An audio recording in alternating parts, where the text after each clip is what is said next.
ఓం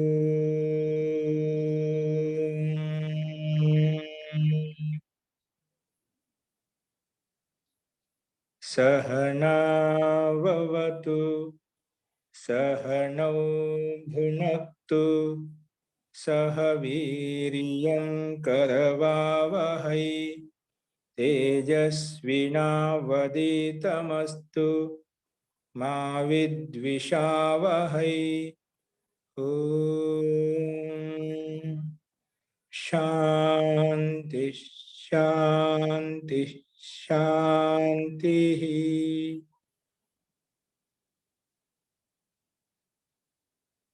సర్వేభ్యో నమః. అందరికీ నమస్కారం అండి. నిన్నటి పాఠంలో ఎవరికైనా సందేహాలు ఉన్నాయండి?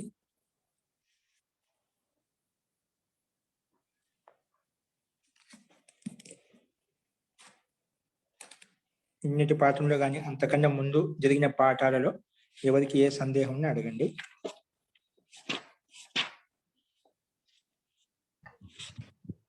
హరి ఓం మహోదయ. జీ చెప్పండి. నోన జీ ఎక్కడ వస్తుందో అర్థం కాలేదు నాకు. ఇప్పుడు అనైషీత్ రూపం తయారు చేయమని చెప్పాను. దాంట్లో ధాతు ఏంటంటే నీ కింద ఇచ్చారు మనకు. నీ ధాతు అణ నీ ధాతు. ఇక్కడ మన చీ ధాతు ఉంది, చీ చైనా అని చెప్పాం కదా. ఇక్కడ నీ ధాతు తీసుకోండి. నీ నయనే ధాతు తీసుకెళ్లే అర్థంలో. ఇప్పుడు హలంత్యం అయిపోయింది. భూవాదయో ధాతవ హలంత్యం తోటి అనుబంధం లోపం చేస్తాం కదా. అప్పుడు యకారం వెళ్ళిపోయింది, చీలో యకారం వెళ్ళిపోయింది, చీ మిగిలింది. ఇక్కడ కూడా నీలో యకారం వెళ్ళిపోతుంది, నీ మిగులుతుంది, అణ నీ మిగులుతుంది. ఇప్పుడు ఈ స్థితిలో నోనః అని రాయాలి. ఏంటి నోనః? అది వచ్చి అనే సూచన అనకారస్య స్థానే నకారః భవతి. అనకారస్య స్థానే నకారః భవతి. ధాతులు ఉండే నకారానికి ధాతో ఆది అణకారస్య స్థానే, ధాతువులో ఉండే ఆది అణకారస్య స్థానే నకారః భవతి. అప్పుడు మామూలు నా అవుతుంది. మిగిలిన ప్రక్రియ A to Z అది రాయడం ఇంకేం లేదు. ఇక అణాకి నా చేయడం కోసం ఆ సూత్రం. అంటే నయతి నీ అనుకున్నాను, అణ అనుకోలేదు. జీ అంటే అదే ముందు మూల ధాతు అణ, కానీ అది నోనా వచ్చి నా చేసిన తర్వాత నీ సామాన్య నకారం అయిపోతుంది, నీ అయిపోతుంది. అందుకే అనైషిగా మారిపోతుంది. జీ ఇంకెవరికన్నా మహోదయ, ఇక్కడ మీరు ఏకాచ ఉపదేశే అనుదాత్త అనే సూత్రం చెప్తూ అనుదాత్త దానికి చీ అనేది అనిట్ అవుతుంది అని చెప్పారు. ఇక్కడ మరి చీ అంటే ఈ సూత్రంలో అచేషీత్లో ఇది చీ ఉంది. ఇప్పుడు దీనిలోకి ఇక్కడ నీ ఉంది కదా, ఇక్కడ ఈ సూత్రం ఎలా చేసుకోవాలో అర్థం కాదు. ఇక్కడ వరకు వచ్చి ఆగిపోయాను మహోదయ. ఇక్కడ కూడా అంతే. అక్కడ చీ ఇక్కడ ఇటు వస్తుంది. ఏకాచోపదేశం దాత్తాతని కూడా ఇక్కడ నిషేధిస్తుంది. ఇక్కడ నీ కూడా అదే చీరాగానే నీ కూడా చీలాగా నీ కూడా. సరే మహోదయ, అది అర్థం కాక నేను చీ చెప్పారు కదా అని ఇక్కడ ఇంతతో ఆపేసుకున్నా నేను. సరే కూడా నిలబెట్టేస్తున్నమాట. సరే అంటే సేమ్ అంతే. అయితే సేమ్ ఏం మార్పు లేదని చెప్పాను. ఒక సూత్రం మారుతుంది, మిగతా అంటే ఎటు రాసుకున్నాను. అంటే దాని ప్రకారంగా ఇటువంటి శబ్దాలు ఎన్ని వచ్చినా కూడా అన్ని లుంగు లకారం ప్రథమ పురుషు ఏకవచ అన్ని రూపాయలు ఇదే విధంగా ఉంటాయి. ఇవే సూత్రాలు ఉంటాయి. ఏదో 1-2 సూత్రాలు మారుతా ఉంటాయి. అన్ని లకార పురుషము ఇప్పుడు ఓన్లీ పట్టధాతుకు లుంగు లకారం ఉంటుంది, లిఖు ధాతుకు లుంగు లకారం ఉంటుంది, కురు ధాతుకు లుంగు లకారం ఉంటుంది. అన్ని ధాతులకు ఉంటాయి 10 లకారాలు. ఏ ధాతువు ఏం తీసుకున్నా కూడా లుంగు లకారం ఉన్నాయి, కానీ ఇవే సూత్రాలు వచ్చాయి ఎక్కువగా. మొత్తం ఇప్పుడు వచ్చే సూత్రాలు మొత్తం టచ్ అవుతాయి. కాబట్టి అక్కడ కొన్ని ఎక్స్ట్రా దీంట్లో తగ్గడమా 2-3 ఎక్కడమా ఉంటాయి అంతే. కానీ ముఖ్య ప్రక్రియ ఇదే ఉంటుంది. ఇప్పుడు మనము ఇక్కడ ఈ అచైషీత్ ప్రథమ పురుషం లుంగు లకారం నేర్చుకున్నామంటే కేవలం ఇది ఒక్క ధాతు నేర్చుకోలేండి. మొత్తం 2000 ధాతులకు ఇదే పద్ధతి ఉంటుంది, ఇదే ప్రక్రియ ఉంటుంది, ఇవే సూత్రాలు వస్తాయి 2000 ధాతుల్లో మొత్తం కూడా. మీరు ఇక్కడ నేర్చుకుంటే టైం పట్టిందంటే మనకి ఇది ఒక్క ధాతు నేర్చుకోలేదు, మనం ఒక అనైషిత్ నేర్చుకోలేదు, అచైషిత్ నేర్చుకోలేదు. ఇటువంటివి 100 శబ్దాలు ఇదే విధంగా నడుస్తాయి. మనకు ధాతు పాఠంలో ఉన్నటువంటి 2000 ధాతులు కూడా ఇదే విధంగా ప్రక్రియ ఉంటుంది. కొంచెం మార్పు ఉంటుంది, అది నువ్వు క్రమంగా చదువుకుంటూ పోతే అది కూడా నీకు తెలిసిపోతుంది. అందుకే మనకి ప్రక్రియ అర్థం చేసుకుంటూ వెళ్ళాలని చెప్పేది. ఒక్కసారి నేర్చుకున్నామంటే అన్ని ధాతుల్లో ఉండే లుంగు లకారం ప్రథమ పురుషుడు ఏకవచనానికి ప్రక్రియ ఇదే విధంగా ఉంటుంది. ఇది ఒక ధాతువే కాదు. సరే, ధన్యవాదాలు. ఇంకా అండి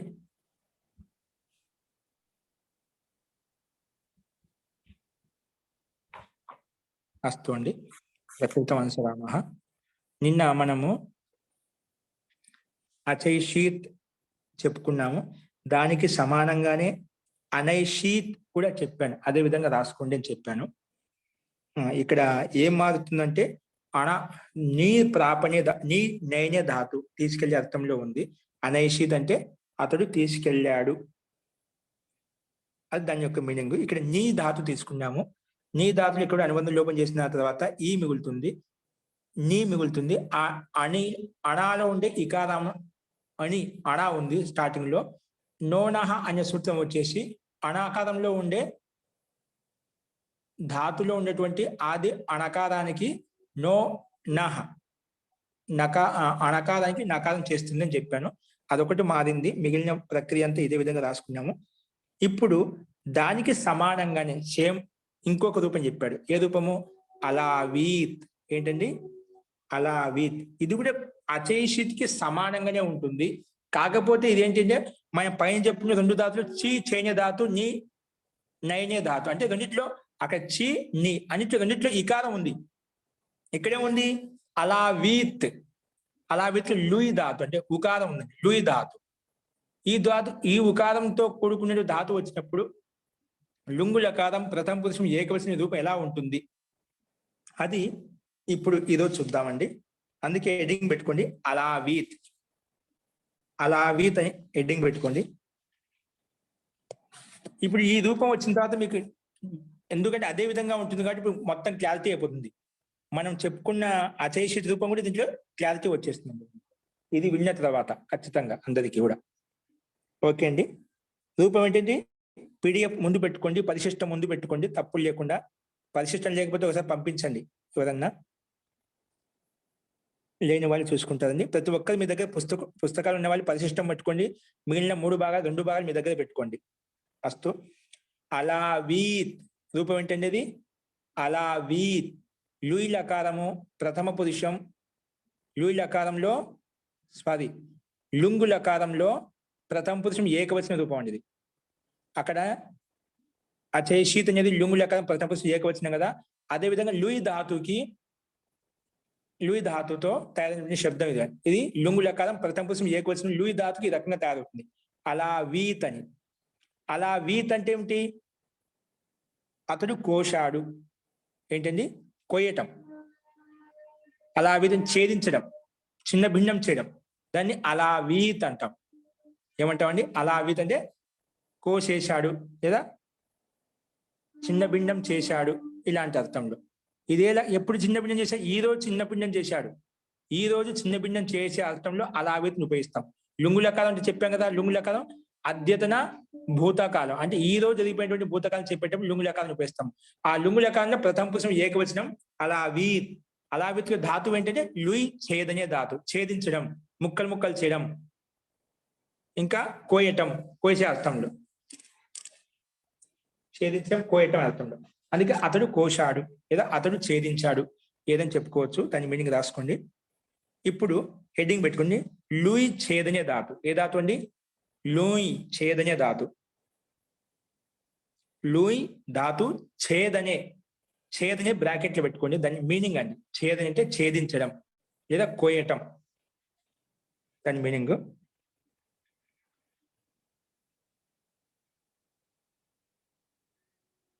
ఇప్పుడు మనకు చీ చైనే ధాతువులో అచైషిత రూపం తయారు చేశాం కదండి.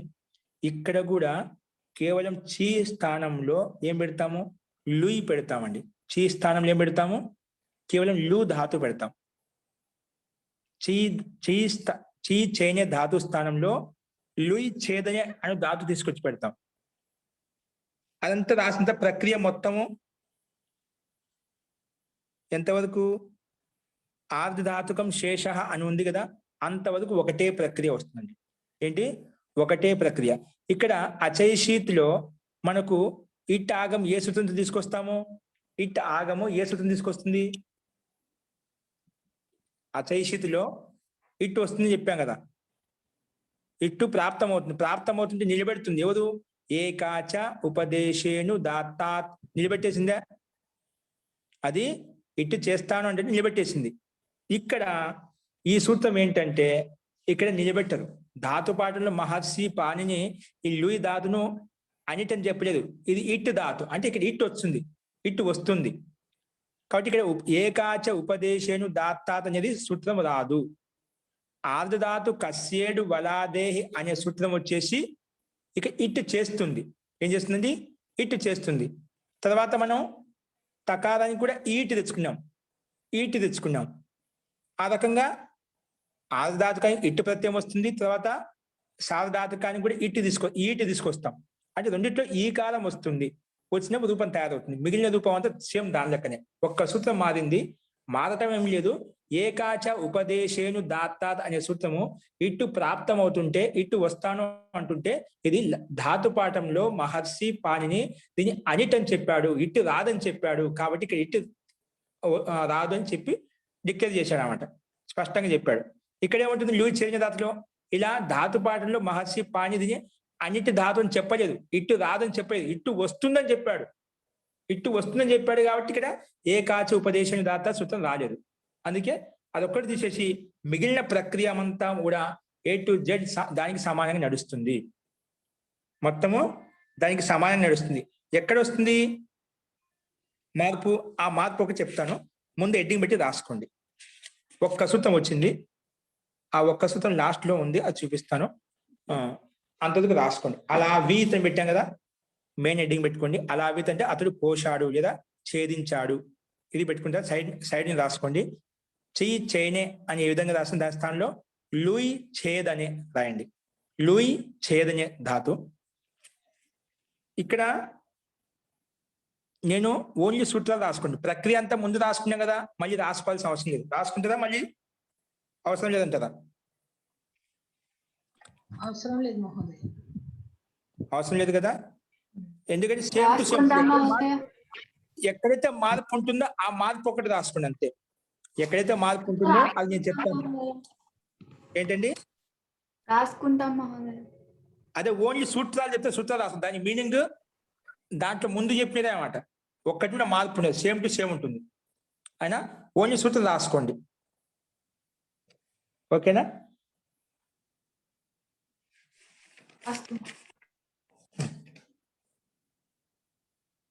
ఓకే. తర్వాత మీరు చూసి రాసుకోవచ్చు. నేను గ్రూప్ లో కూడా పెడతాను తర్వాత కావాలంటే. ఓకేనా? కావాలి స్పేస్ వదులుకోండి కొంచెం అన్నిటికీ. దీన్ని ఎక్స్ప్లెయిన్ చేసుకుంటూ పోతాను. అస్తు హెడ్డింగ్ పెట్టుకునే పర్వాలేదు, ఇబ్బంది లేదు. కావాలంటే మళ్ళీ రాసుకోండి. ఓన్లీ సూత్రాలు రాసుకోండి. తర్వాత మీకు గ్రూప్ లో పెట్టిన తర్వాత మీకు అప్పుడు కావాలంటే స్పష్టంగా ఉంటుందో దాంట్లో చూసుకుని రాసుకుంటూ. ఇప్పుడు మటుకు నేను చెప్పిన విధంగా రాసుకుంటూ పోతూ ఉండండి. కేవలం సూత్రం రాసుకోండి. అది ఏం పని చేసిందని ఎక్స్ప్లెయిన్ చేస్తానంటే మీకు అర్థమవుతుంది. అర్థం కాని పక్షంలో మళ్ళీ దీన్ని నేను చెప్తాను ఎలా అని. ఇంకా ఖచ్చితంగా అర్థమవుతుంది. ఇప్పుడు అర్థమవుతుంది. కొంచెం జాగ్రత్తగా అలర్ట్గా ఉండండి. ఈరోజు ఖచ్చితంగా అర్థమవుతుంది మీకు. ఫస్ట్ కొంచెం చెప్పింది ఏ సూత్రం ఏం పని చేసింది ఇక్కడ అదొకటి గుర్తుపెట్టుకోండి. మనకు అది కంఠస్థం ఉందా లేదా తర్వాత విషయం, సూత్రం వస్తుందా లేదా తర్వాత విషయం. ఆ సూత్రం మనం చూడగానే ఈ సూత్రం ఈ పని చేసింది అదొకటి గుర్తుపెట్టుకోవాలి. ఓకేనా? ఓకే, రాసుకోండి. లూయి ఛేదనే ధాతు. దానికి ఎదురుగా రాసుకున్నాం భూవాదయో ధాతవ. సూత్రం ఒకటి రాసుకున్నాం భూవాదయో ధాతవ. దీనికి షార్ట్ కట్ రాసుకుని అనేన ధాతు సంజ్ఞ. ఊరికి అనేన ధాతు సంజ్ఞ. దీనికి ఏం పేరు వచ్చింది? ధాతు అని పేరు పెట్టుకున్నాం. భూవాదయో ధాతవ అనే సూత్రం వచ్చేసింది ధాతు సంజ్ఞ. నెక్స్ట్ రాసుకోండి. మళ్ళీ కింద దాని కింద హలంత్యం, దాని కింద రాసుకోండి. హలంత్యం అనేన యకారస్య ఇతి సంజ్ఞ. లూయిలో యా ఉంది కదా, ధాతులో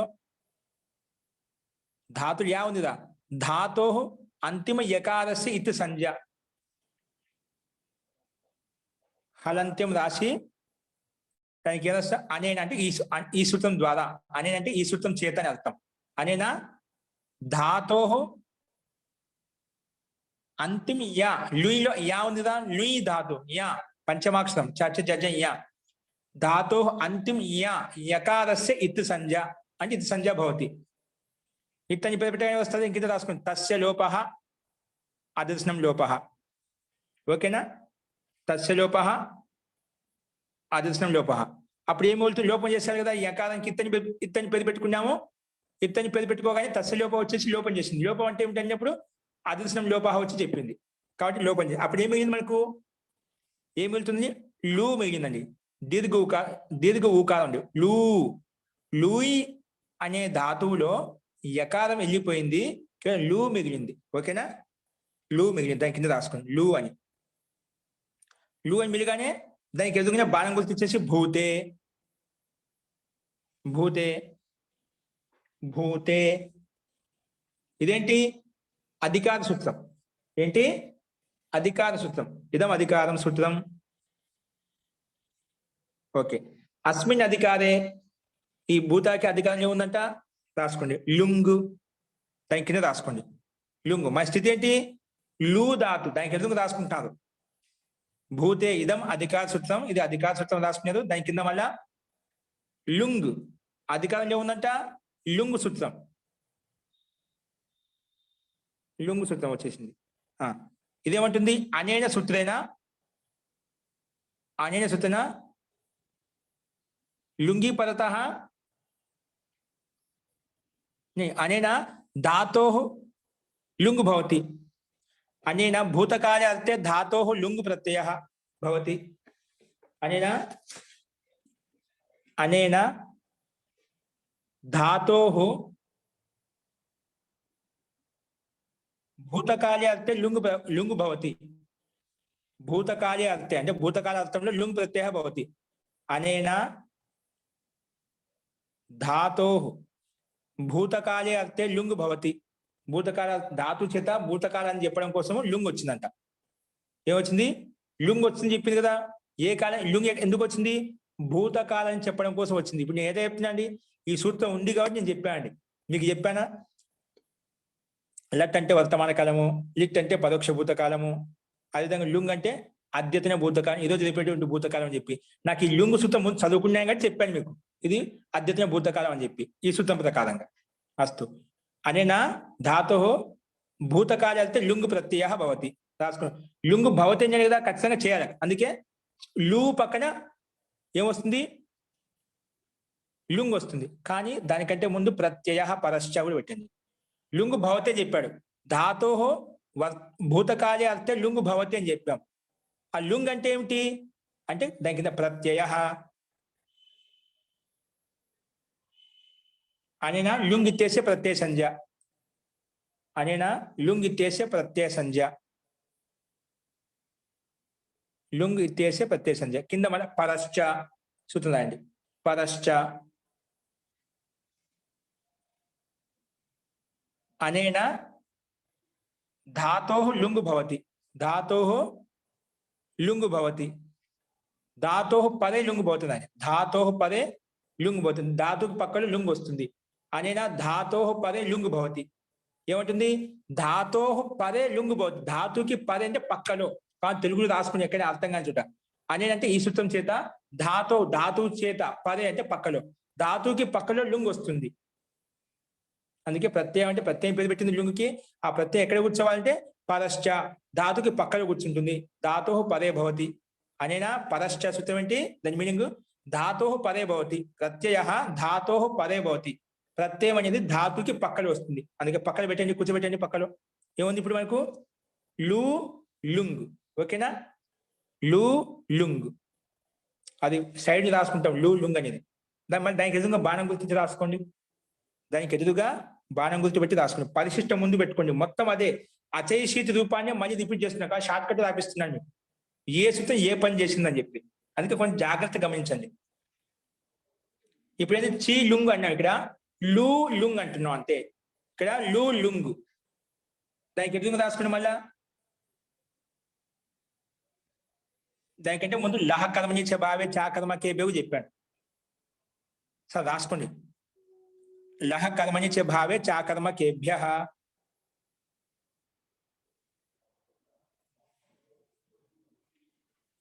లహ కర్మణి చ భావే చా కర్మ కేభ్యః. ఇక్కడ ఈ సూత్రం చేసింది రాసుకో. అనే సూత్రేణ లుంగులకారః కర్తరి భవతి. అనేన సూత్రేణ లుంగులకారః అంటే లుంగులకారని కర్తరి అర్థే భవతి. కర్తరి అర్థే అంటే అర్థంలో వస్తుంది. అనేన సూత్రేణ లుంగులకారః కర్తరి అర్థే భవతి. లుంగులకారః కర్తరి అర్థే భవతి అంటే కర్త అర్థంలో వస్తుందని చెప్పింది అంతే. ఏం చెప్పిందండి ఈ సూత్రం ముఖ్యంగా ఏం చెప్పింది? బట్ నువ్వు లుంగు లకారం తెచ్చుకున్నావు కదా, ఏ అర్థంలో వస్తుంది అంటే ఇక్కడ లుంగు లక కర్త అర్థంలో వచ్చింది. ఇప్పుడు అతడు కోశాడు అంటే కోశాడు ఒక కర్త ఉంటాడు ఖచ్చితంగా. అది కర్మ కాదు, కరణం కాదు, సాధనం కాదు, అపాదానం కాదు, అది కర్తనే. కోశాడు అంటే మనకు ఏదో ఒకడు ఒక మనిషి ఉన్నాడని తెలుస్తుంది. అందుకే లుంగు లకారం ఎందుకు వచ్చింది? కర్త అర్థంలో వచ్చింది అని చెప్పాను. ఓకే. అనే సూచన లుంగు లకారః కస్మిన్ అర్థే ఆగతః కర్తరి అర్థే భవతి. కర్త అర్థంలో వచ్చింది. ఓకేనా? అస్తు. కర్తరి అర్థే భవతి. నెక్స్ట్ అండి,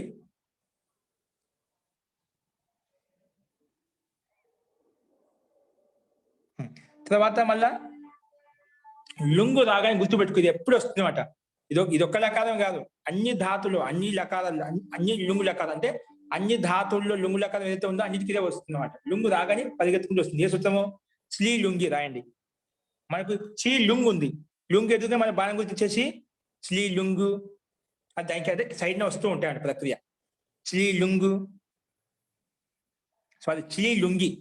శ్రీ లుంగి సూత్రం ఏంటి? శ్రీ లుంగి. ఇదేమంటుంది? లుంగి పరత అనేనా లుంగి పరత ధాతో శ్రీ భవతి. లుంగి పరత ధాతో శ్రీ భవతి. లుంగి పరత ధాతో శ్రీ భవతి. ఏముంటుంది? ధాతో అంటే ధాతు పక్కన ఏముండాలి? పక్కన లుంగి పరత. లుంగు ఉంది కదా, లుంగు పక్కనే ఉంది కాబట్టి అది ముందు ముందు ముందు ఉంది ఇక్కడ. అందుకే లుంగి పరత ధాతో కిం భవతి? శ్రీ భవతి. అందుకే ధాతో భవతి అంటే ధాతుకి పక్కనే వస్తుంది. లుంగ ఎట్లా పక్కన ఉంది? శ్రీకి పక్కన వస్తుంది ఆటోమేటిక్ గా. అందుకే రాయండి. అనేన సూచన ధాతో లుంగి అనేన లుంగి పరత అంటే లుంగు లెక్క పక్కన ఉంది కదా. శ్రీకి పక్కలో లుంగు ఉంది కదా. ఇక్కడ లూకి పక్కలో లూయి ధాతుకి పక్కలో లుంగు తీసుకొచ్చాం. ఆ లుంగు పక్కన అంటే ముందు ధాతునకు శ్రీ వస్తుంది అంటే మధ్యలో వస్తుంది. అందుకే రాయండి. అనేనా లుంగి పరత ధాతో శ్రీ భవతి. శ్రీ భవతి అని చెప్తే ఇంకా ఆ పని చేయాలన్నమాట. అందుకే చేయండి పక్కన శ్రీ శ్రీ లుంగు. శ్రీ శ్రీ లుంగు. శ్రీ శ్రీ లుంగు. ఇది ఏం చేసి ఇది ఎప్పుడు వస్తుంది సూత్రము? లుంగు పక్కన ఉంటే వెనకంబడి వచ్చేసి ఆ ధాతుకి ధాతుకి లుంగు ప్రత్యయానికి మధ్య శ్రీ వస్తుందండి. ఏమొస్తుంది? శ్రీ వస్తుందని చెప్పింది. క్షమత మహోదయ, ఇక్కడ చీ తర్వాత వస్తుందా లూ తర్వాత అండి? చీ కానీ అది మీకు దాని నమూనా దాన్ని కూడా అర్థం చేసుకోవడం చెప్పుకుంటూ వస్తుందండి. లూ ధాతు మనకు లూ ధాతు కదా, లూకి పక్కలో ఓకే, ధన్యవాదాలు. మన ప్రక్రియ లూ అలాగే లూ ధాతు చెప్పుకుంటూ వస్తున్నాం. ఇది సేమ్ టు సేమ్ ఉందని చెప్పి దాన్ని పోల్చి ఇక్కడ చూపిస్తున్నాను మీకు అర్థం కావడం కోసం. లూ ధాతు అండి. లూ అది పొరపాటు మీకు అలా చెప్పాను నేను. లూ శ్రీ లుంగు. లూ శ్రీ లుంగు. ఓకేనా? లుంగు రాగానే ఆ లుంగికి మధ్యలో శ్రీ వచ్చి వచ్చింది. ఏదో శ్రీ లుంగి చెప్పింది అనమాట. లుంగు పక్కన ఉంటే ఆ ధాతు పక్కన శ్రీ కూర్చోబెట్టుకో అని చెప్పింది. అందుకే కూర్చోబెట్టాం కదా ఇక్కడ. లూ శ్రీ లుంగు. మళ్ళా వెంటనే శ్రీ రాగానే వెంటనే ఖచ్చితంగా వస్తుంది. శ్రీ వచ్చినప్పుడు ఇత్తని పేరు పెట్టగా తస్సులోప ఏ విధంగా సిద్ధంగా ఉంటుందో ఈ శ్రీ రాగానే మధ్యలో వెంటనే శ్లేహి సిచ్ రాసుకోండి.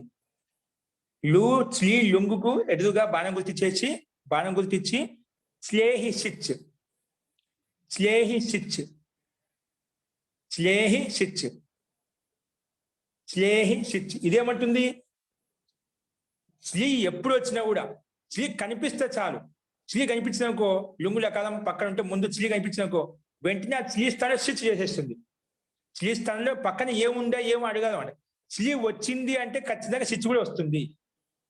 అందుకే చ్లేహి సిచ్ అనిన సూత్రిన చ్లీ స్థానే సిచ్ భవతి రాసుకోండి. ఏం చేసింది సూత్రము? అనిన చ్లీ స్థానే అంటే చ్లీ స్థానంలో సిచ్ భవతి, సిచ్ ఆదేశ భవతి. చ్లీ స్థానే సిచ్ ఆదేశ భవతి రాయండి. సిచ్ అని చెప్పిన బట్టి ఆ పని చేయాలి మనం. చ్లీ స్థానే సిచ్ వస్తుందని చెప్పింది, అందుకే చ్లీ స్థానే సిచ్ వస్తుందంటే ఖచ్చితంగా రాయాలి. చ్లీ స్థానే సిచ్ ఆదేశ భవతి అంటే సిచ్ ని ఆదేశంగా వస్తుంది, అంటే దాని స్థానంలో వచ్చేది ఆదేశాలు అంటాం. ఏ స్థానంలో వచ్చే చ్లీ స్థానంలో వచ్చింది అంటే దాన్ని ఆ స్థానంలో సిచ్ ని ఆదేశంగా వచ్చింది. అందుకే ఏమొస్తుంది ఇప్పుడు? లూ సిచ్ లుంగు, లూ సిచ్ లుంగు. ఓకేనా ఎంతవరకు? లూ సిచ్ లుంగు, లూ సిచ్ లుంగు.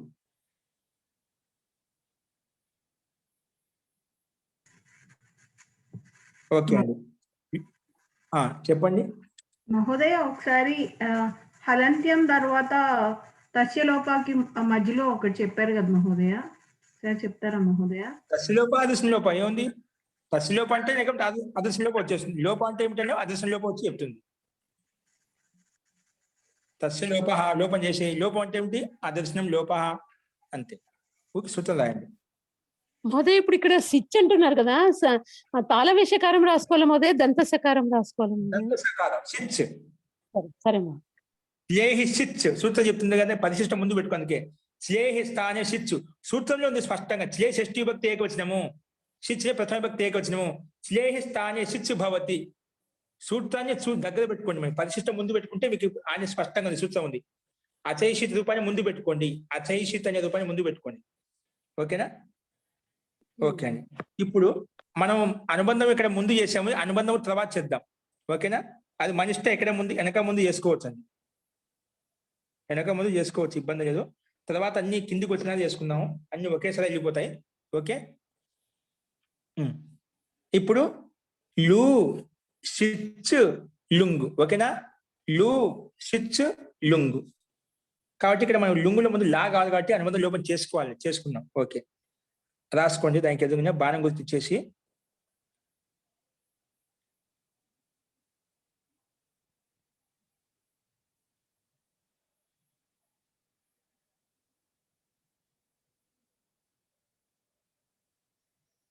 చేసుకున్నాం. ముందుగా లుంగులో హలంత్యం, హలంత్యం వచ్చేసి లుంగులో ఉండే గకారానికి ఇత్తని పేరు పెట్టేస్తుంది. రాసుకున్న హలంత్యం రాసేసిన తర్వాత లూ సిచ్ లుంగ్ అంటే మనకు ఇప్పుడు దానికి ఎదురుగా బాణం గుర్తు ఇచ్చి రాసుకుంటున్నారు. హలంత్యం, హలంత్యం. ఇక్కడ వచ్చి ఏం చేసింది సూత్రము? అనేన సూత్రేణ లుంగు ప్రత్యయే అంతిం గకారస్య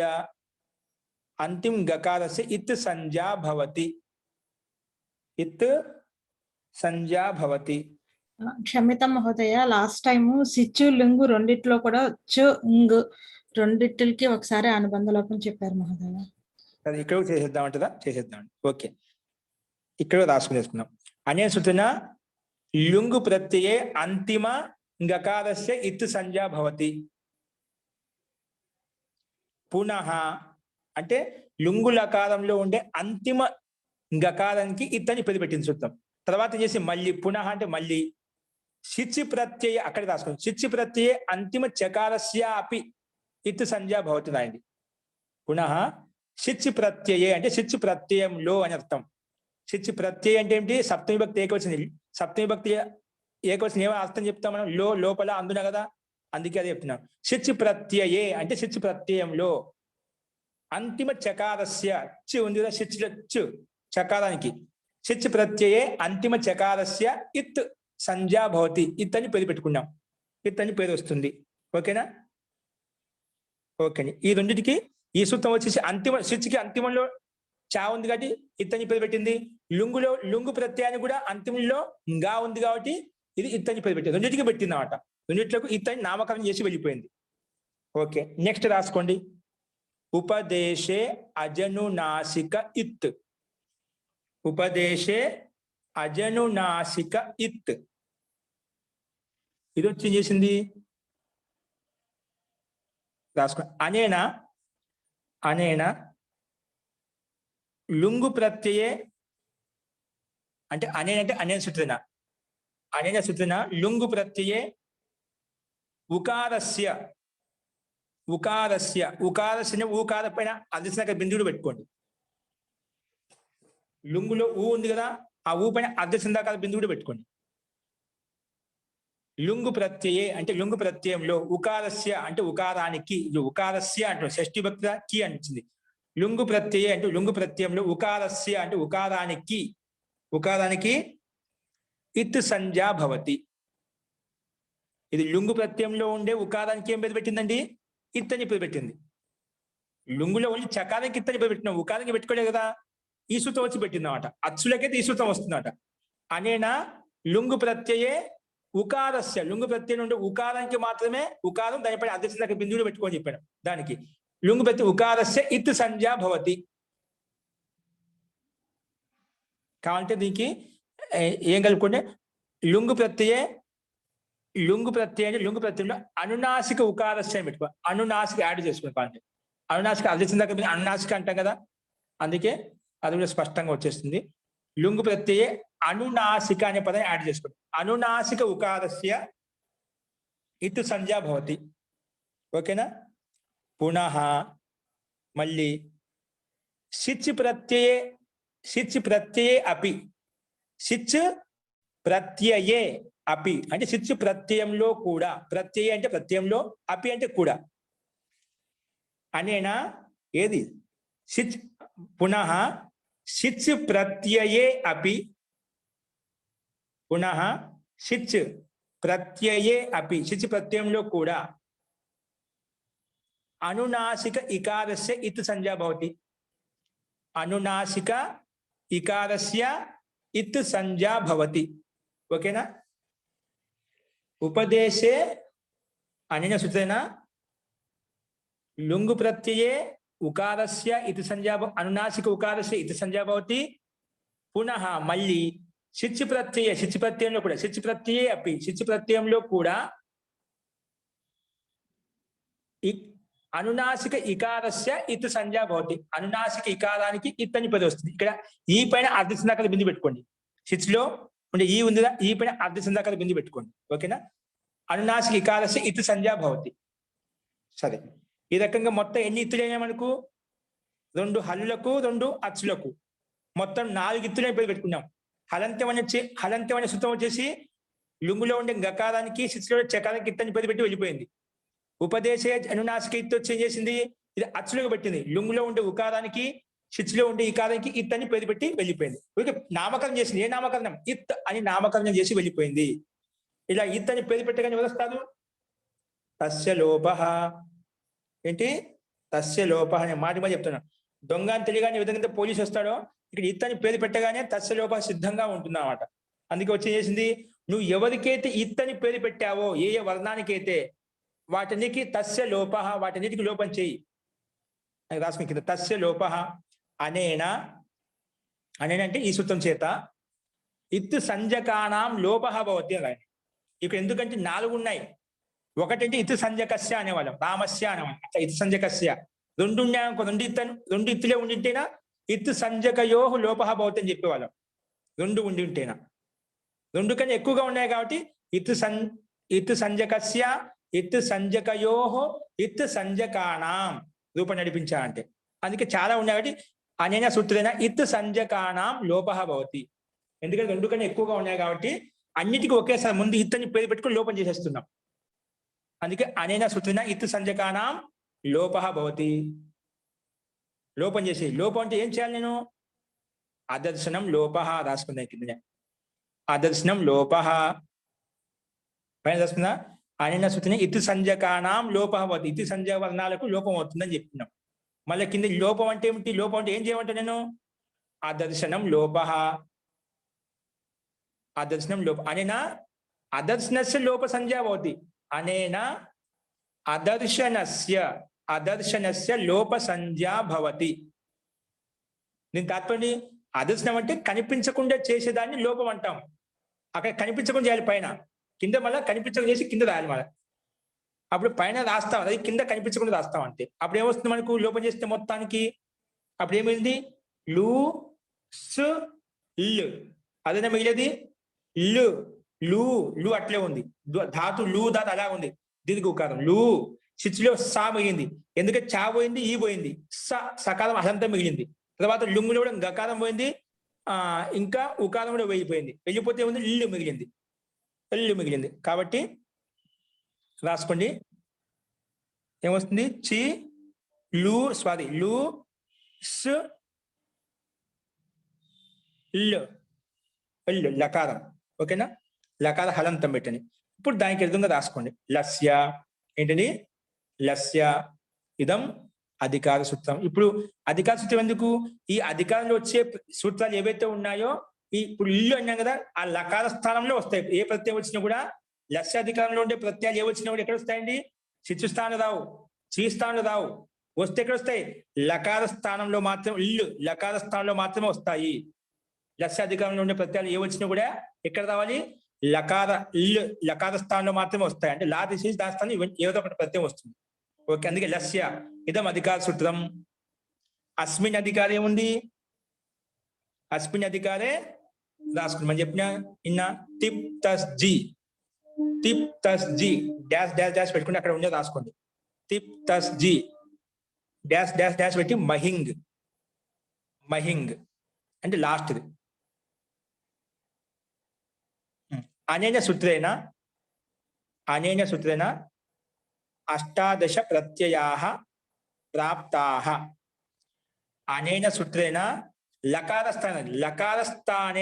స్థానంలో అష్టాదశ ప్రత్యయాః ఆగతాః లేదా ప్రాప్తాః, ప్రాప్తమయ్యాయి. ఈ లకార స్థానం వచ్చాయండి 18 ప్రత్యయాలు వచ్చాయి. అష్టాదశ ప్రత్యయాః ప్రాప్తాః. ఓకే, సూత్రం మొత్తం రాయించలేదు, మళ్ళీ రాసుకోండి. మీకు కంఠస్థం కావాలి, రాయండి. ఇక్కడ నేను డాష్ డాష్ పెట్టించి అన్ని అలా రాయొద్దు. మీరు రాసేటప్పుడు పూర్తిగా రాయండి, కంఠస్థం అయిపోతుంది. ఓకే, మొత్తం 18 ప్రత్యయాలు వచ్చాయి. ఏ స్థానంలో? లకార స్థానంలో వచ్చాయన్నమాట, చూపిస్తున్నామంట వచ్చాయి. మనకు కావాలి ఒకటే. ఏం చేస్తాం? 18 దానికి ఒక వ్యవస్థ పెట్టుకుంటాం. వ్యవస్థ ఏం చేస్తున్నాము? రాసుకుందాం. ఇక్కడ లహ పరస్మై పదం, లహ పరస్మై పదం. ఇది వచ్చేసి ఏం చేసింది? లహ పరస్మై పదం. ఆ 18 ప్రత్యయాలకు ముందు ఒక పంచి అన్నిటికీ పరస్మయం ఒక పేరు పెట్టే నామకరణం చేసాయి. ఏం నామకరణం చేసాం? ముందు 18 ప్రత్యయాలు వచ్చాయి. ప్రత్యయాలు అంటున్నాం కానీ ఒక్కోటి తిప్ ప్రత్యయము, తస్ ప్రత్యయము, జీ ప్రత్యయం, అన్నిటికీ ప్రత్యయాలు 18 ప్రత్యయాలు అంటాం. వాటికి అందరూ ముందు ఒక నామకరణం చేద్దాం. ఏం చేద్దాం? లహ పరస్మై పదం. ఈ లకార స్థానంలో 18 లహ అంటే లకార స్థానంలో 18 వచ్చాయి కదా, అన్నిటికీ పరస్మై పదం అని పరస్మై పదం పేరు పెట్టుకో అని చెప్పింది సూత్రం వచ్చేసి. అందుకే రాసుకోండి. అనేన సూత్రేణ అష్టాదశ ప్రత్యయానాం పరస్మై పద సంజ్ఞా భవతి. అష్టాదశ ప్రత్యయానాం పరస్మై పద సంజ్ఞా భవతి. ఈ అష్టాదశ ప్రత్యయాలకు పరస్మై పద సంజ్ఞ అని పేరు పెట్టుకున్నాము, పేరు వచ్చింది. ఓకే, పేరు పెట్టుకున్నాక పేరు పెట్టుకున్నాం. మనకి ఇంకా ఒకటి ఏం కావాలో చెప్పలేదు, తెలియలేదు, ఇంకా నిర్ణయం కాలేదు. ముందు ఒక పని చేశారు మహర్షి పాణినియం. ముందు అన్నిటికీ పరస్మై పదం పేరు పెట్టేసాయి. పేరు పెట్టగానే మళ్ళీ ఇంకొక సూత్రం వచ్చేసింది. మహర్షి పాణి రచించారు. ఏమంటున్నారు? తంగాణ వాత్మనే పదం రాయండి. తంగాణ వాత్మనే పదం,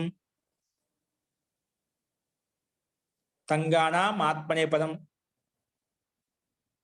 తంగాణ వాత్మనే పదం, తంగాణ వాత్మనే పదం, తంగాణ వాత్మనే. ఇది వచ్చి ఏం చేసింది?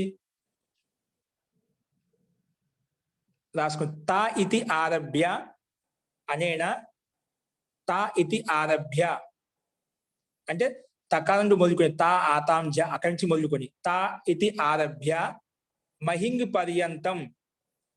తా ఇతి ఆరభ్య, తా ఇతి ఆరభ్య అంటే ఇక్కడి నుంచి మొదలుకొని, ఆరభ్య అంటే మొదలుకొని, తకారం నుండి మొదలుకొని ఆరభ్య మహింగ్, మహింగ్ పర్యంతం అంటే మహింగ్ వరకు. ఆత్మనే పద సంజ్ఞా భవతి, ఆత్మనే పద సంజ్ఞా భవతి అని చెప్పింది. అంటే మొత్తానికి ముందు 18 ప్రత్యయాలకు పరస్మై పదం పేరు పెట్టుకున్నాము. లహ పరస్మై పదం వచ్చి, కానీ దాని వెంటనే ఇంకొక సూత్రం వచ్చి ఏం చెప్పింది? లేదు, ఆ 18 ప్రత్యయాలు తా నుండి మొదలుకొని ఏవైతే ప్రత్యయాలు ఉన్నాయో, తా నుండి మొదలుకొని ఏవైతే ప్రత్యయాలు ఉన్నాయో అవి వాటన్నిటికీ తా నుండి మొదలుకొని మహింగ పర్యంతం వరకు ఉండే ప్రత్యయాలన్నిటికీ నేను ఆత్మనే పదం అని పేరు పెడతాను అని చెప్పి పేరు పెట్టేసింది. అందుకే రాసుకుంది తా ఇతి ఆరభ్య మహింగ పర్యంతం ఆత్మనే పద సంజ్ఞా భవతి. ఆత్మనే పద సంజ్ఞా భవతి. ఏం చేసిందండి?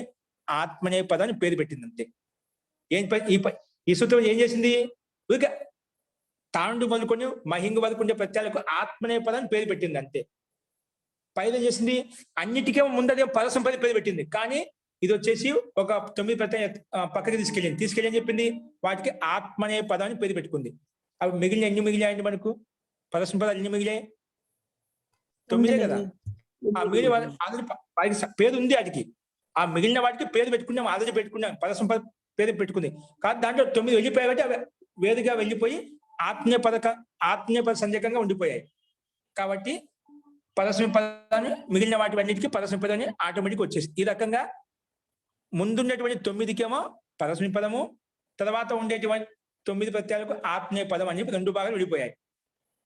2 భాగాలుగా విడిపోయాయి. అంటే దాంట్లో ఒక భాగం ఆత్మీయ పదం పేరు పెట్టుకునేసరికి మిగిలినవి ఏవైతే ఉన్నాయో పరస్మి పద సంజకాలుగా ఉండిపోయాయి. కాబట్టి ఈ రకంగా 2 భాగాలు అయిపోయాయి. 18 ప్రత్యయాలు అంటే 9గా 2 భాగాలు విడిపోయాయి. కానీ ఇప్పుడే నిర్ణయం కాదు, మనకి ఏం తెచ్చుకోవాలి? ఇప్పుడు పరస్మి పద తెచ్చుకోవాలి. సరే బాగానే ఉంది, 2 భాగాలు చేసావు. పైన ఉండేటువంటి 9ని పరస్మి పదాలని చెప్పావు, కింద ఉండేటివి ఏవైతే ఉన్నాయో వాటిని ఆత్మీయ పదాలు చెప్పావు. వాటిలో ఏం తెచ్చుకోవాలి? మనం పరస్మి పద తెచ్చుకోవాలా, ఆత్మీయ పద తెచ్చుకోవాలా? అప్పుడు నిర్ణయం కోసం వచ్చింది. శేషాత్ కర్తరి పరస్మీ పదం. శేషం ఉన్నాయి కదా, మిగిలాయి కదా, ఆత్మీయ పదం అని పేరు పెట్టుకోగా మిగిలిన ప్రత్యయాలు ఏవైతే ఉన్నాయో అలాంటి శేషంలో అలాంటి శేష ప్రత్యయాలు ఉన్నాయి కదా, ఆ ప్రత్యయాలు తెచ్చుకో. శేషాత్ కర్తరి పరస్మీ పదం. శేషాలు ఏవైతే ఉన్నాయో అంటే మిగిలినవి ఏవైతే ఉన్నాయో వాటిలో కర్త అర్థం చెప్పడం కోసం పరస్మీ పదం తెచ్చుకో అని చెప్పింది. శేషాత్ కర్తరి పరస్మై పదం. శేషం అంటే మిగిలినవి. ఆ మిగిలిన వాటి ఏవి ఏంటివి? పరస్మై పదం. కర్తరి పరస్మై పదం. కర్త అర్థంలో పరస్మై పదం తెచ్చుకో అని చెప్పింది అంతే. ఈ సూత్రం వచ్చి చెప్పింది మిగిలిన వాటి ఏవైతే ఉన్నాయో మిగిలినవి పరస్మై పదాలు కదా, అవి శేష కర్తరి పరస్మై పదం. ఆ పరస్మై పదం కర్త అర్థంలో చెప్పడం కోసం తెచ్చుకో, పరస్మై పదం తెచ్చుకో అని చెప్పింది. అంటే మనకు కొంచెం క్లారిటీ వచ్చింది. ఇక్కడ ఏమొచ్చిందండి? మనకు 2 భాగాల్లో ఏం తెచ్చుకోవాలో పూర్తిగా పేరు పెట్టుకుని వెళ్ళిపోయింది. ఈ సూత్రం వచ్చేసి కొంచెం క్లారిటీ ఇచ్చేసింది.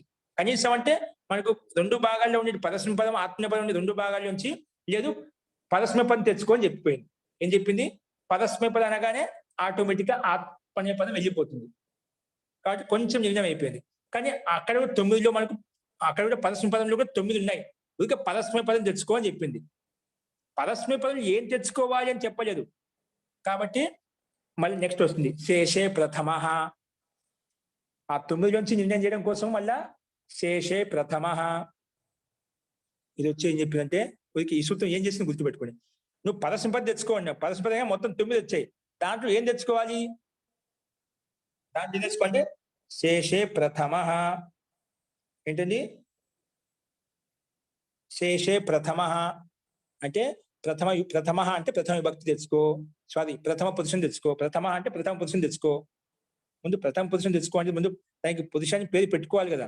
ఉదికి మనం పరస్మై పద సంజకాలు ఆత్మీయ పద సంజకాలు పేరు పెట్టుకున్నాం. కానీ ఇంకా పరస్మై పద ఇది ప్రథమ పురుషము, ఇది మధ్యమ పురుషం, ఉత్తమ పురుషం పేరు పెట్టుకున్నావా? ఇంకా పెట్టుకోలేదు. కాబట్టి శేషే ప్రథమ అనే సూత్రానికంటే ముందు కూడా తింగ స్త్రీని ప్రథమ మధ్యమోత్తమాహ అని రాయండి. తింగ స్త్రీని ప్రథమ మధ్యమోత్తమాహ. ఇది వచ్చేసింది ఆ తింగులకు అంటే ఆ మొత్తం 18 ప్రత్యయాలు తీండు మొదలుకొని లాస్ట్ మహింగ్ వరకు మొత్తానికి ప్రథమ పురుష, మధ్యమ పురుష, ఉత్తమ పురుష అని పేరు పెట్టింది. అందుకే డైరెక్ట్ రాయండి తింగ స్త్రీని ప్రథమ మధ్యమోత్తమాహ అనేన సూత్రేణ తింగ అంటే తింగులకు తింగ ప్రథమ పురుష, మధ్యమ పురుష, ఉత్తమ పురుష సంజకాః భవంతి. ప్రథమ పురుష, మధ్యమ పురుష, ఉత్తమ పురుష సంజకాః భవంతి. అంటే 3 పేరు వెళ్ళి ప్రథమ పురుషము, మధ్యమ పురుషం, ఉత్తమ పురుష అని పేరు పెట్టి వెళ్ళింది ఈ సూత్రం వచ్చేసి. అట్లకెళ్ళి 9 ప్రత్యయాలు పరస్మై పదంలో 9 ప్రత్యయాలకు పెట్టలేదు, అన్నిటికీ పెట్టింది. ఆత్మీయ పదంలో ఉండే 9 ప్రత్యయాలు కూడా అన్నిటికీ ప్రథమ పురుషము, మధ్యమ పురుషం, ఉత్తమ పురుషం పెట్టింది. మొత్తం తింగులకు అంటే మూడిట్లకు ప్రథమ పురుషము, మళ్ళీ 3 మధ్యమ పురుషము, మళ్ళీ 3 ఉత్తమ పురుషం అని పేరు పెట్టింది. అట్లా 18 ప్రత్యయాలకు పెట్టిపోయింది. సరే, పేరు పెట్టిన తర్వాత ఇప్పుడు శేషే ప్రథమ, ఇప్పుడు నిర్ణయం కాదు, పేరు పెట్టుకుపోయింది, పేరు పెట్టి వెళ్ళింది అనమాట. కానీ 9కి 9 అలాగే ఉన్నాయి. మనకు ఒకటి కావాలి. ఏం చేయాలి? దాంట్లో ఏం తెచ్చుకోవాలి? సరే, కొంచెం మాకు పేరు నామకరణం చేసావు. ప్రథమ పురుషం అంటే ఇది, మధ్యం పురుషం అంటే ఇది, ఉత్తమ పురుషం అంటే అని చెప్పి దాంట్లో ఏం తెచ్చుకోవాలి మాకు 9లోంచి? ప్రథమ పురుషమా, మధ్య పురుషం, ఉత్తమ పురుషమా? అప్పుడు దాని నిర్ణయం కోసం శేషే ప్రథమ, శేషే ప్రథమ. నువ్వు కర్త అర్థం అంటున్నావు కాబట్టి యుష్మద్కు ఎక్కడ వస్తుందో చెప్పాను, అస్మద్ అనేది ఎక్కడ వస్తుందో చెప్పాను, అంటే మధ్యం పురుషం ఎక్కడ వస్తుందో చెప్పాను, ఉత్తమ పురుషం ఎక్కడ వస్తుందో చెప్పాను. అది నిశ్చయంగా ఉంది వేరే చోట. ఇప్పుడు నీకు ఏం చెప్పలేదు కాబట్టి ప్రథమ పురుషం తెచ్చుకో అని చెప్పాడు. ఇసుతో వచ్చి చెప్పింది ప్రథమ పురుష, శేషే ప్రథమ అంటే ప్రథమ పురుషం తెచ్చుకో అని చెప్పింది. అందుకే రాసుకుంది అనేన ప్రథమ పురుషో భవతి. సింపుల్ గా అనేన కిం భవతి? ప్రథమ పురుషో భవతి. సరే, దీనివల్ల ఇంకా కొంచెం డిక్లేర్ అయిపోయింది, మనకు కొంచెం క్లారిటీ వచ్చేసింది. కనీసం మధ్యం పురుషము, ఉత్తమ పురుషం మొత్తం 3 విభాగాలుగా చేసుకున్నాం. ప్రథమ పురుషము, మధ్యం పురుషం, ఉత్తమ పురుషం. కనీసం ఆ 9లోంచి ప్రథమ పురుషం అనగానే మధ్యం పురుషంలో ఉండే 3, ఉత్తమ పురుషంలో ఉండే 3 ప్రత్యయాలు మొత్తం వెళ్ళిపోయాయి, 6 ప్రత్యయాలు వెళ్ళిపోయాయి. కొంచెం క్లారిటీ వచ్చేసింది. కనీసం 3 వచ్చేసాయి మనకి ఇక్కడ. ఆ 3లో మనకు ఒకటే కావాలి. అప్పుడు ఏం చేయాలి? దానికి నిర్ణయం చేసుకోవాలి. అంటే దానికి నిర్ణయం చేయడం కోసము ముందు దానికి ఇక 3 వచ్చాయి. ప్రథమ పురుషంలో 3 వచ్చాయి, టిప్ తస్ జి అని వచ్చాయి. వాటికి ఇంకా మనం ఏకవచనం ద్వివచనం పేరు పెట్టుకోలేదు. ఊరికే ప్రథమ పురుషం, మధ్యం పురుషం, ఉత్తమ పురుషం పెట్టి 3 ప్రథమ పురుషము, మళ్ళీ 3 మధ్యం పురుషం, మరి 3 ఉత్తమ పురుషం పేరు పెట్టుకున్నాం అంతే కేవలం. దాంట్లో ఆ 3 ఒకటో దానికి ఏమంటాము, రెండో దాన్ని ఏమంటాం, మూడో దాన్ని ఏమంటాం అని చెప్పలేదు. దానికి నిర్ణయం కోసము ఇంకో సూత్రం వచ్చింది. తాన్యేక వచన ద్వివచన బహువచ నాణ్యే కషః. నాణ్యే కషః ఇది వచ్చి ఏమంటుంది? నువ్వు ఎవరికైతే ప్రథమ పురుషము, మధ్యమ పురుషము, ఉత్తమ పురుషం అని పేరు పెట్టుకున్నావు కదా, వాటిలో క్రమంగా ఉండే వాటికి మొట్టమొదటి దానికి ఏకవచనం పేరు పెట్టు, రెండవ దానికి ద్వివచనం అని, మూడో దానికి బహువచనం అని పేరు పెట్టు అని ఈ సూత్రం వచ్చి చేసింది. తాన్యేక వచన ద్వివచన బహువచన నాణ్యే కషః రాసుకుంటే అనేన సూత్రేణ ఏకవచన తింగః రాయండి. తింగః ఏకవచనాన్ని తింగులకు మొత్తానికి అన్నిటికీ పెట్టింది. ఇక్కడ ఓన్లీ ప్రథమ పురుషానికి పెట్టలేదు, అన్నిటికీ పనిచేసింది. ఇంకొచ్చు మళ్ళీ చేయకుండా అనేన సూత్రేణ తింగః ఏకవచన ద్వివచన బహువచన సంజ్ఞకాని భవంతి. ఏకవచన ద్వివచన బహువచన సంజ్ఞకాని భవంతి.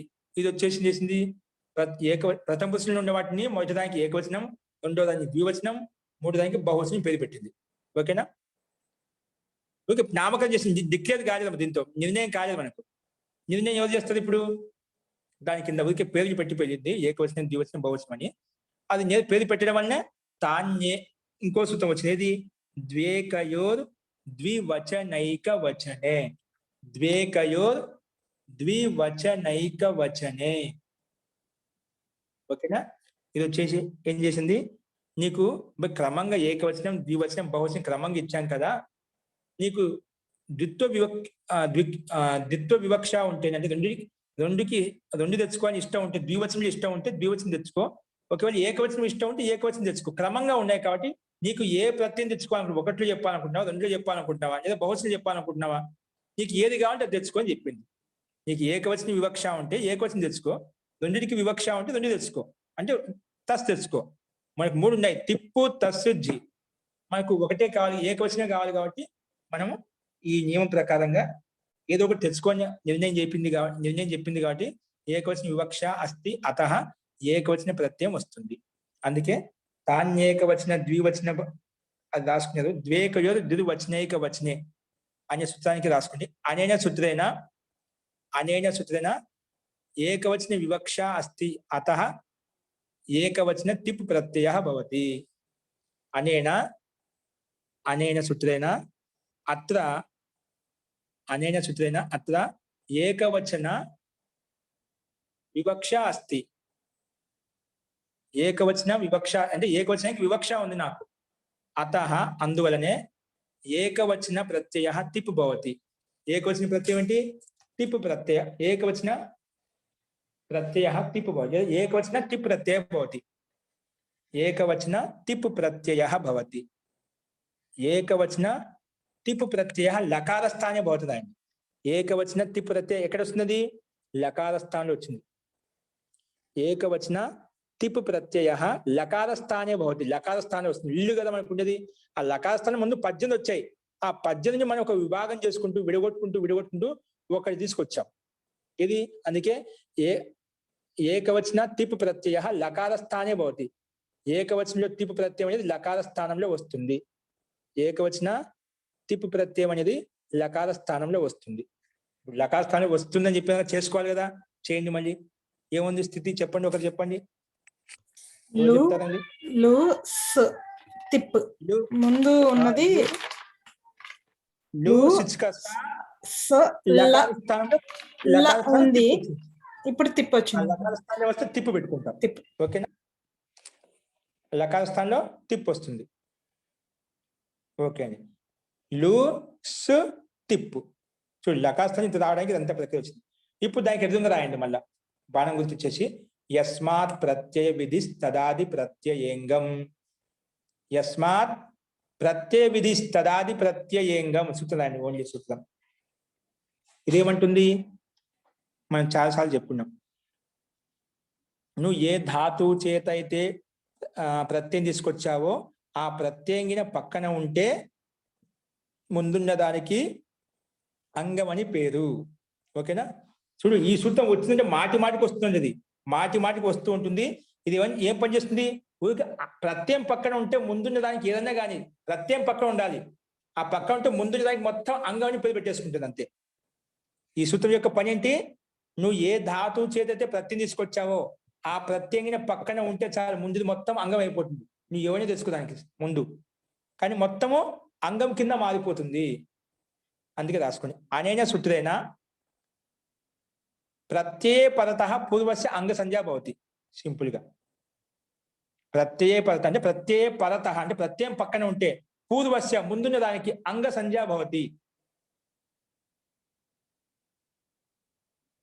ప్రత్యయ పరత అంటే ప్రత్యయం పక్కన ఉంటే పూర్వస్య అంగ సంజ్ఞా భవతి. షార్ట్ కట్ చెప్పాను సింపుల్ గా. తెలుసుదా? నువ్వు ఏ ధాతువు చేతితే ప్రత్యయం తీసుకొచ్చావో ఆ ప్రత్యయం పక్కన ఉండాలి. పక్కన వేరే ప్రత్యయం ఉండకూడదు.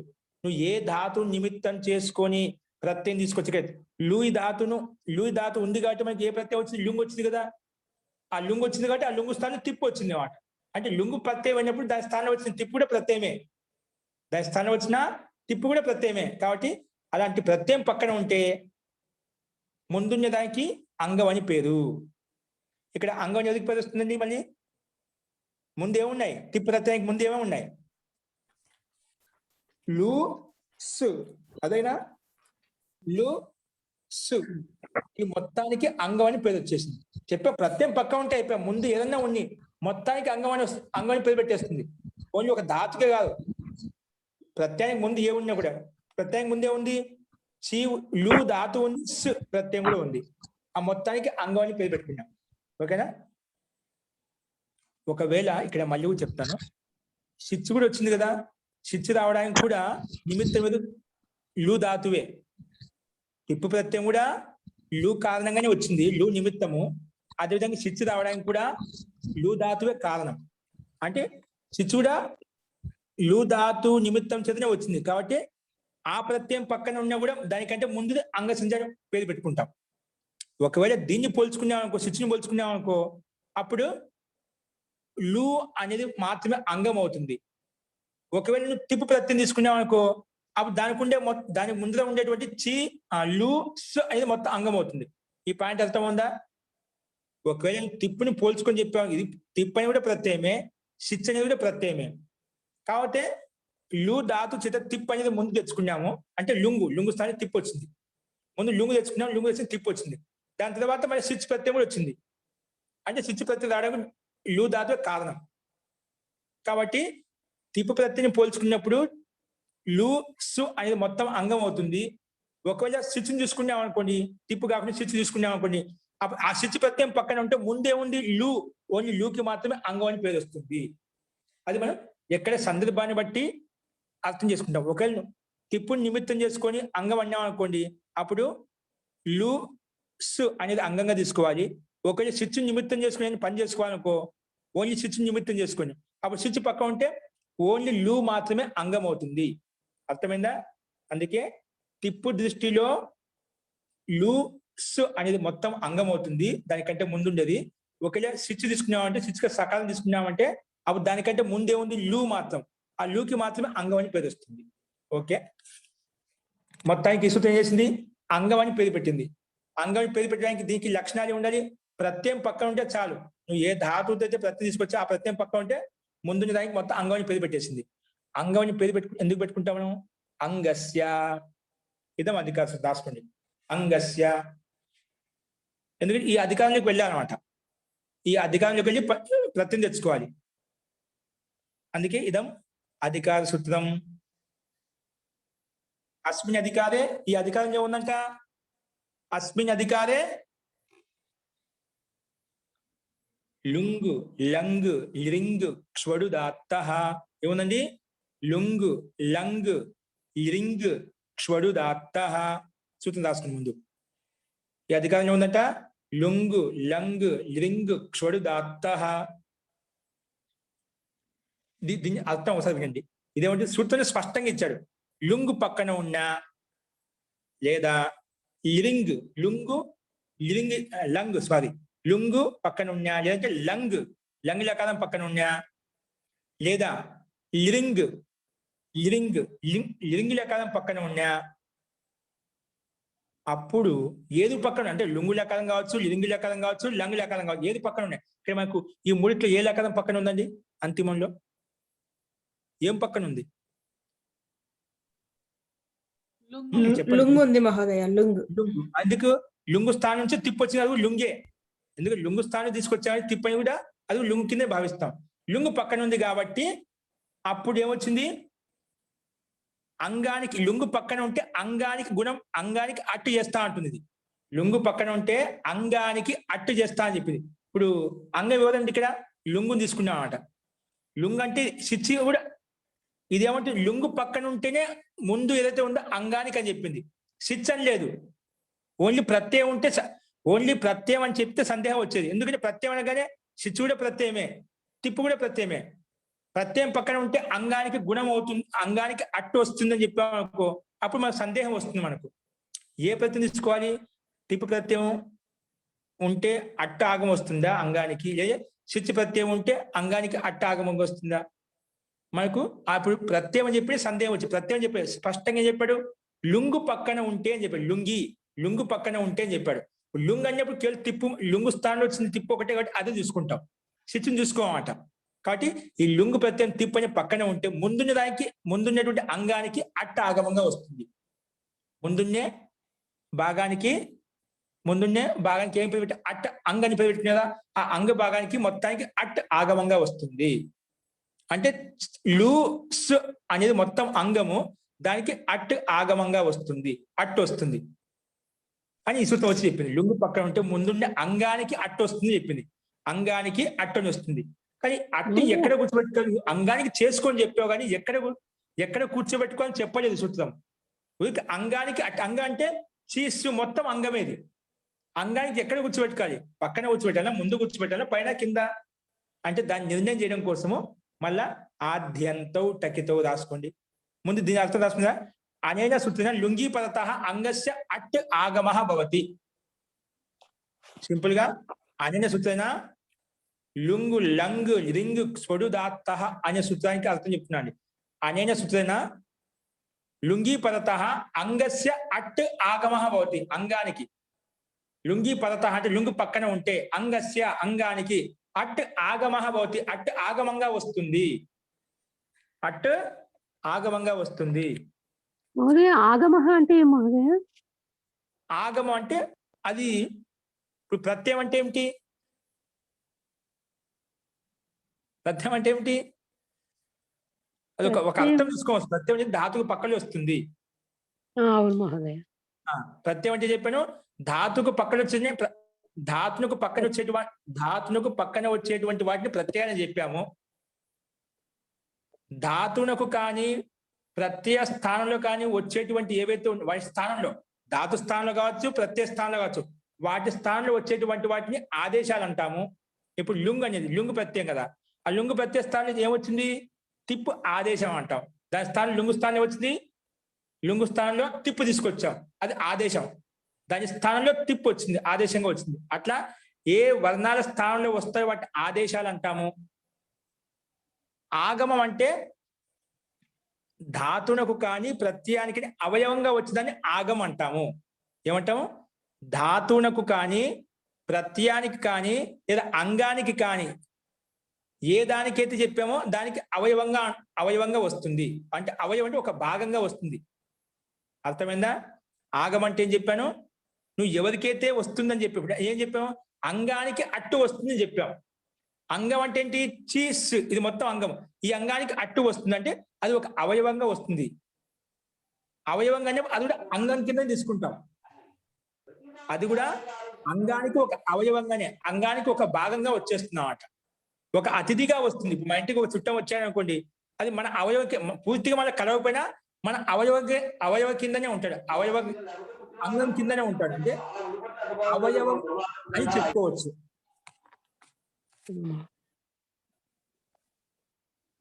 అవయవం అంటే ఒక భాగంగా ఉంటాడు, మనలో ఒకదిగా ఉంటాడు. మనకు వచ్చిన అతిథి చుట్టాలు ఎట్లుంటుంది? పూర్తిగా మనకు కాకపోయినా మన అవయవం కింద, మనలో ఒక భాగంగా, మనలో ఒకదిగా ఉంటారు. కానీ పక్కింటికి పోదు. అదే విధంగా ఇలా పక్కింటి మనిషి అని చెప్పామంట. మా ఇంటి మనిషి చెప్తాం, ఏంటి మా ఇంటికి వచ్చిన ఒక అతిథి అంటాం, అంటే ఒక అవయవంగా తీసుకుంటాం. అదే విధంగానే ఇక్కడ అంగానికి ఒక అవయవంగా వస్తుంది. అవయవంగా వచ్చినప్పుడు అది ఒక అంగంగానే భావిస్తాము. దాన్ని మన ప్రత్యయం కానీ ధాతు కానీ భావించాం. నువ్వు అంగానికి వచ్చే అంగానికి అవయవం అంటాం. ఒకవేళ ప్రత్యయానికి వచ్చిందనుకో, ప్రత్యయానికి ఒక అవయవంగా తీసుకుంటాం. ప్రత్యయానికి వస్తే ప్రత్యయానికి అవయవంగా అంటాం.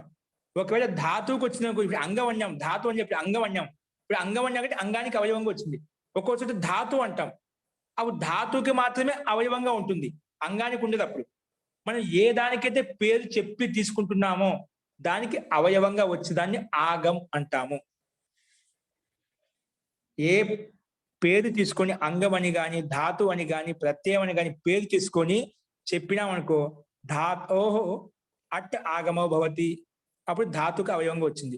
ఏంటంటే ప్రత్యస్య ఇట్ ఆగమ భవతి అని అనుకో, ఆ ప్రత్యయానికి ఇట్ అవయవంగా వస్తుంది. ఇక్కడ ఏమన్నాము? అంగస్య అట్ ఆగమ భవతి అన్నాం. ఇప్పుడు అంగానికి అవయవంగానే అట్టు వస్తుంది. ఓకేనా? అస్తు.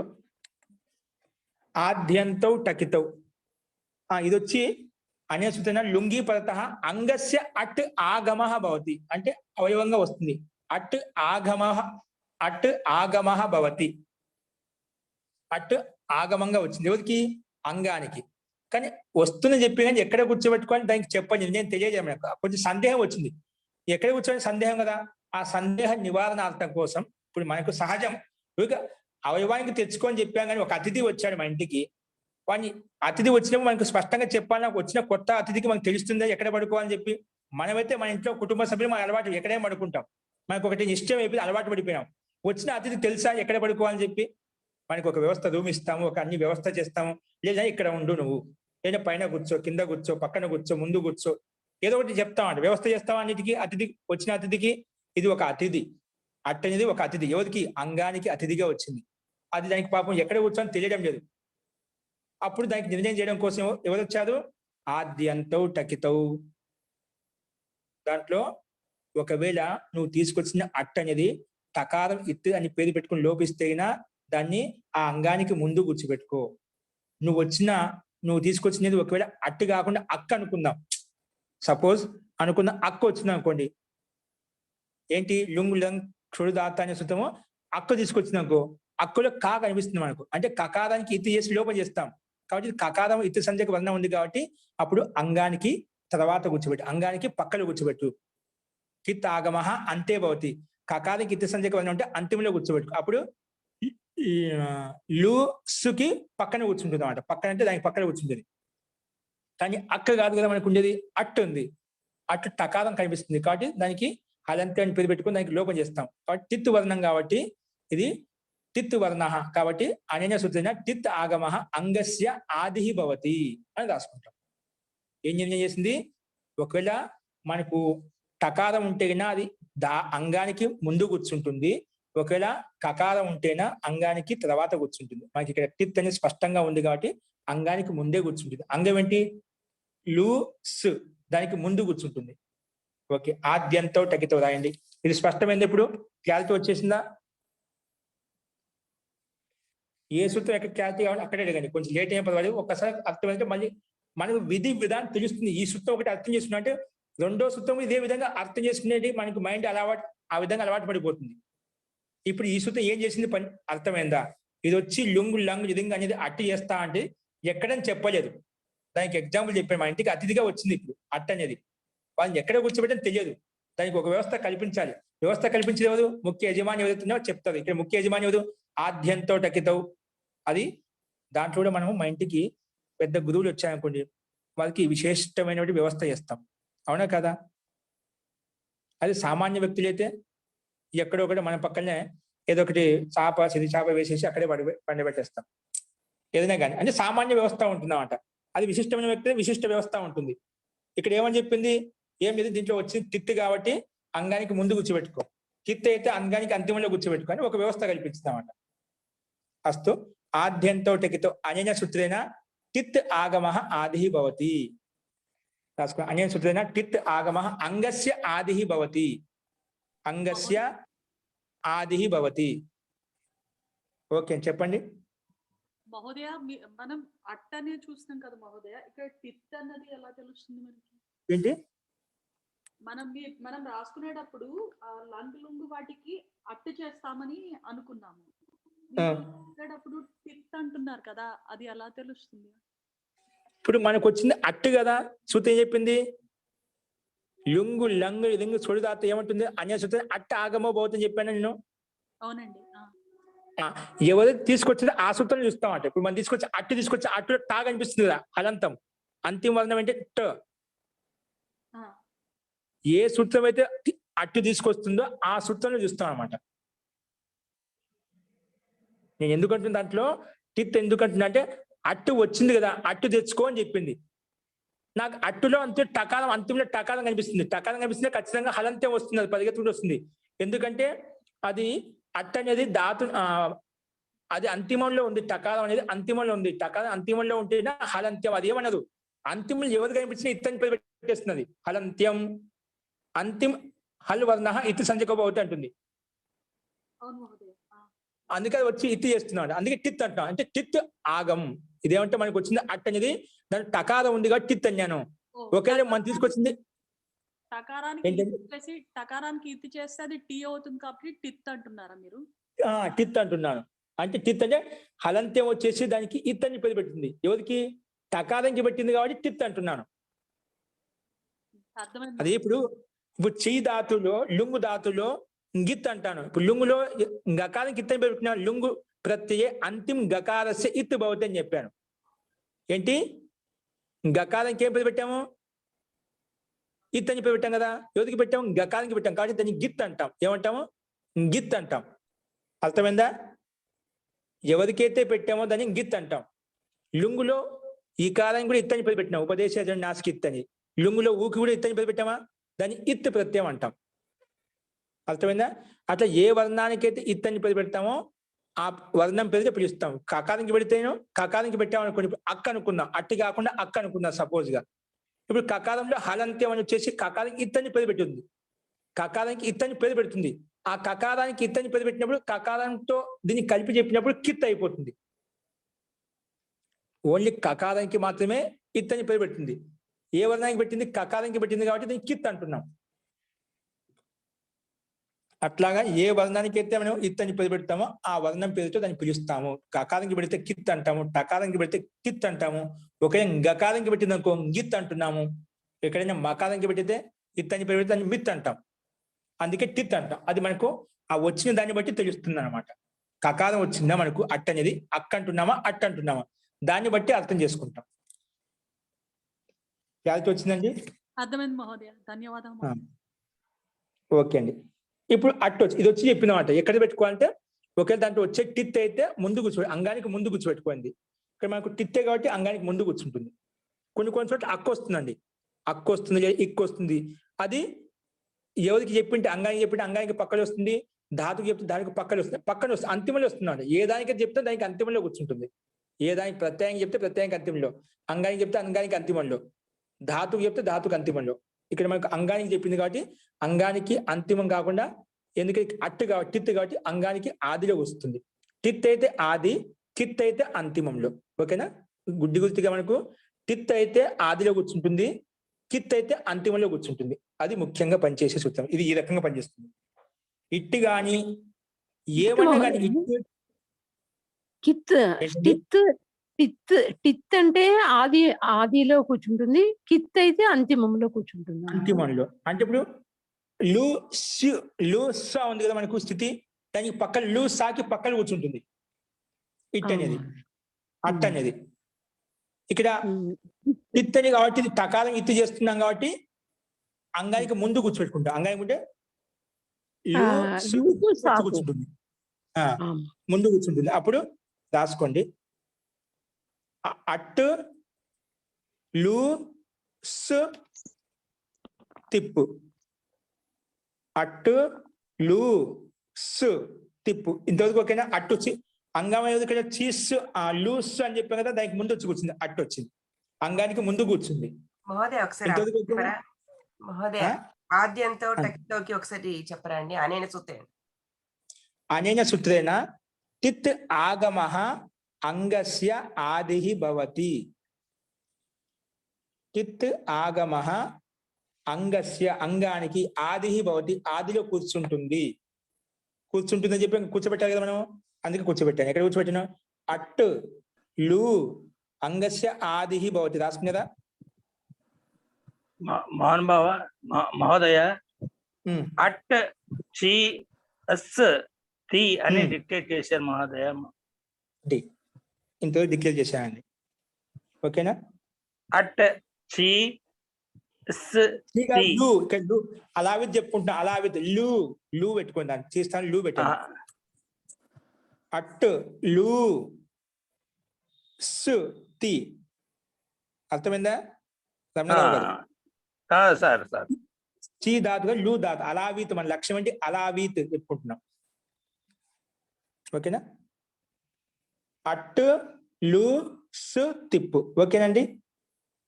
నెక్స్ట్ దానికి ఎదురుగా రాసుకోండి, ఇతశ్చ నేను చెప్పాను.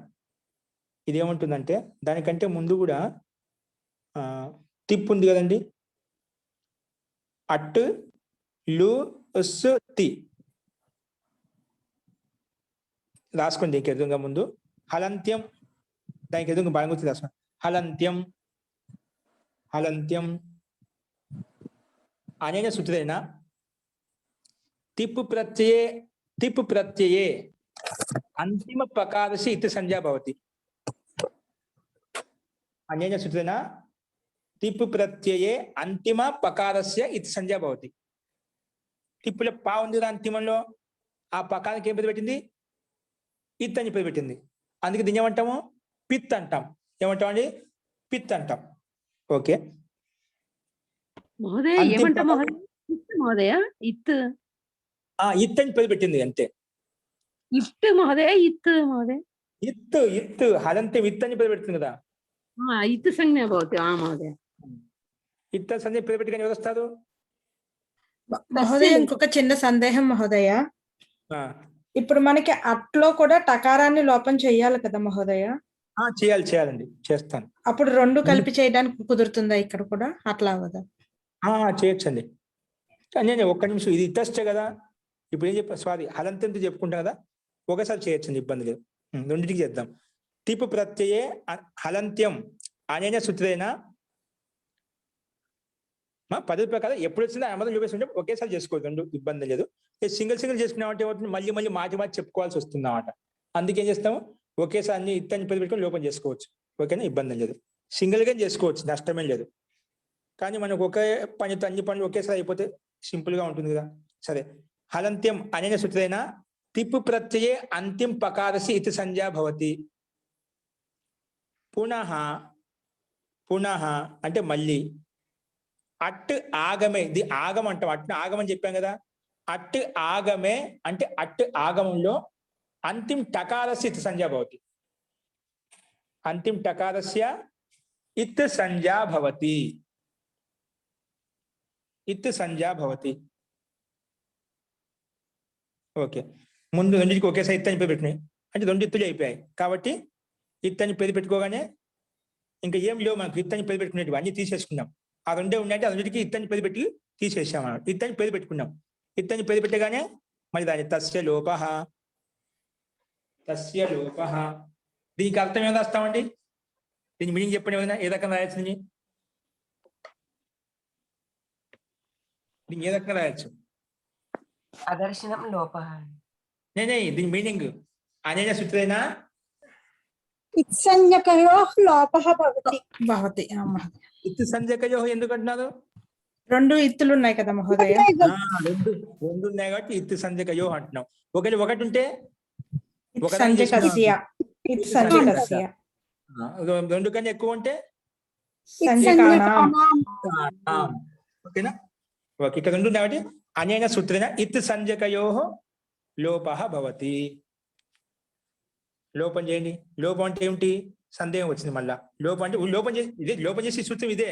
కానీ లోపం అంటే నేను ఏం చేయాలి అన్నప్పుడు అదర్శనం లోపః. అదర్శనం లోపః.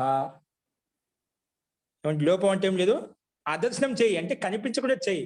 అదర్శనస్య లోప సంజ్ఞా భవతి అనేనా అదర్శనస్య లోప సంజ్ఞా భవతి. కనిపించకుండా చేసేదాన్ని లోపం అంటాము అని చెప్పింది.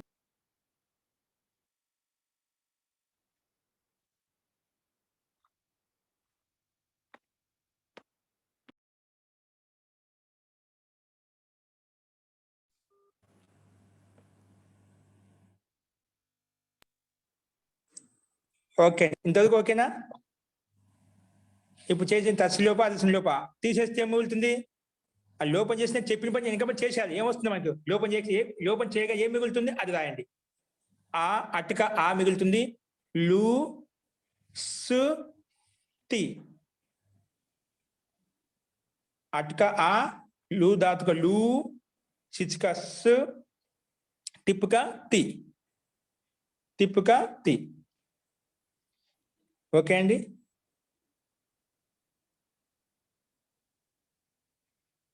ఓకే, దానికి ఎదురుగా ఇతశ్చ అని ఎడింగ్ పెట్టుకోండి.